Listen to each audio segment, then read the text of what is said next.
रायगड, महाराष्ट्रासह देश विदेशातील ताज्या बातम्या पाहण्यासाठी मॅक्स इंडिया लाईव्ह चॅनलला सबस्क्राईब करा आणि बेल आयकॉन दाबायला विसरू नका.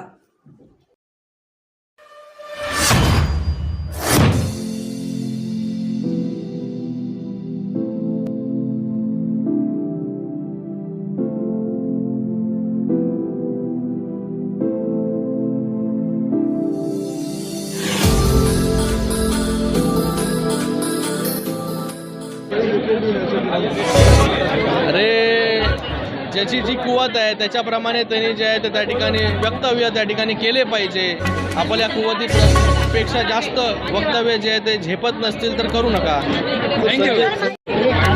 बूथ रचना जी आहे, जर बूथ रचनेवरती प्रत्येक पक्षाने चांगल्या प्रकारे काम केलं तर त्याच्यातूनच जे आहे हे 70-80 हजार जे आहे हे कार्यकर्ते जे आहे ते त्या ठिकाणी तिन्ही पक्ष मिळून जे ते त्या ठिकाणी मिळतील आणि त्याच्याने जे आहे हे प्रत्येक बूथपर्यंत प्रत्येक वोटरपर्यंत जे आहे हे आपल्याला त्या ठिकाणी पोचता येईल.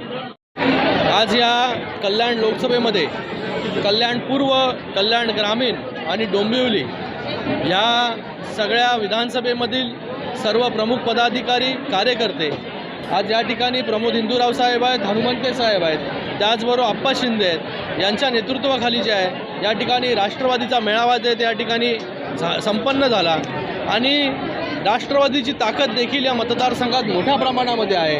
हे या ठिकाणी या मेळाव्यावरून आपल्याला दिसून येतं. या ठिकाणी हॉल जो घेतला होता तो हॉल जो आहे तो ओसंडून त्या ठिकाणी वाहत होता आणि कार्यकर्त्यांमध्ये आणि पदाधिकाऱ्यांमध्ये जे आहे हे मोठा उत्साह आहे या कल्याण लोकसभेच्या इलेक्शनला घेऊन.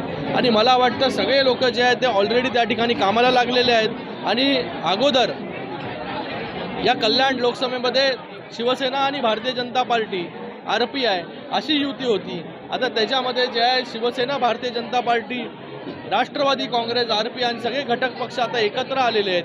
यांची देखील ताकद जी आहे ही या ठिकाणी आम्हाला मिळालेली आहे. भविष्यामध्ये या कल्याण लोकसभेमध्ये जे आहे या तिघांच्या ताकदीमुळे एक वेगळा रेकॉर्ड जो आहे हा मताधिक्याचा जो आहे तो या कल्याण लोकसभेमध्ये स्थापित होईल. सर, शिवसेनेचे पदाधिकारी दीपेश म्हात्रे यांनी भाजप आमदार गणपत गायकवाड यांच्या हकालपट्टी. मला वाटतं आज आपण या राष्ट्रवादी काँग्रेस पार्टीच्या मेळाव्यावरती आपण बोलू, बाकी गोष्टींवरती आपण नंतर बोलू.